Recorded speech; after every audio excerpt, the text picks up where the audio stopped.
মা আজকের মেনুতে কি আছে সোমবারে? বাবা এত গরম, ওর জন্য আজকে রুটি না, আজকে ভাত এখানে রয়েছে। আর হচ্ছে এখানে টক ঝোল, মোরলা মাছের টক, আম দিয়ে আর বেগুন দিয়ে টক ঝোল। আর এখানে হচ্ছে আলু পটল আর কুমড়ো দিয়ে তরকারি।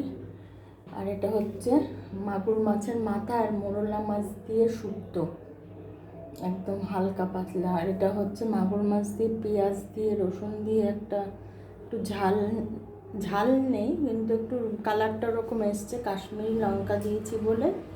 আর এটা হচ্ছে রুটি খাওয়ার তরকারি, টিফিনের ছিল। এটা হচ্ছে বিনস আর গাজর দিয়ে কালো জিরে ফোড়ন দিয়ে ভেজেছি। এই হলো আজকের মেনু। যদি ভালো লেগে থাকে তাহলে অবশ্যই লাইক শেয়ার আর কমেন্ট করো, আর অবশ্যই চ্যানেলটাকে সাবস্ক্রাইব করো, পাশে থেকো।